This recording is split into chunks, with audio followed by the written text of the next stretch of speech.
I really wanted to finish Bruce Wayne's story. We'd done 2 acts of a 3-act story in a sense, and the challenge for me was to really figure out the reason to take another trip to Gotham City and to invite the audience to take that with us.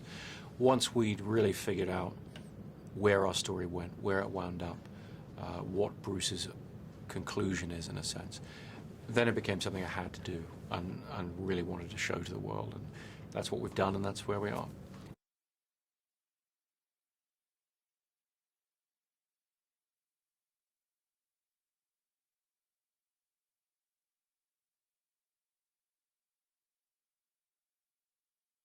The end of The Dark Knight left the characters in a pretty interesting place.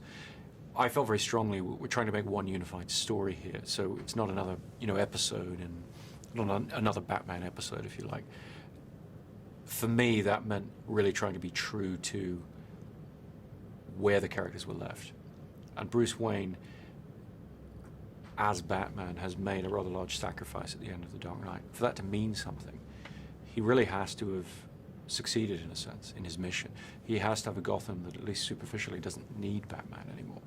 And that leaves him frozen, in a sense. And the 8-year period is about showing that he's retired, in a sense. He's hung up his cape and his cowl, but he hasn't been able to move on. He's stuck. And the jumping off point for the story really is, how can this person who has become disconnected, who is in a sort of self-imposed exile from society, how can he reconnect with life?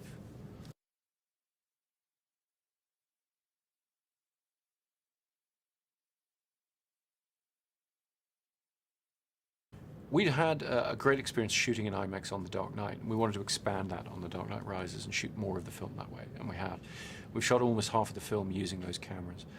Seeing that projected on an IMAX film screen is a very unique experience, and I hope people will seek it out where it's available, because it really gives you that extra image quality, that extraordinary clarity and immersive quality that really throws you into the world of the film. That, for me, is just a great thrill in terms of how you experience a large-scale action film.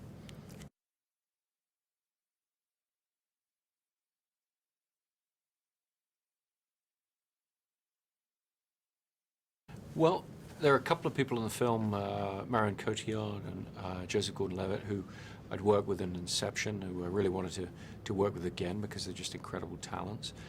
Tom Hardy also I'd worked with in Inception, and he felt to me the obvious choice for somebody who would take on the challenge of portraying this monstrous character who expresses all kinds of evil and malevolent intent, really just through his eyes, because his face is mostly obscured with a mask, his eyes and his voice. And Tom was very much up for the challenge of presenting a face of evil in that way.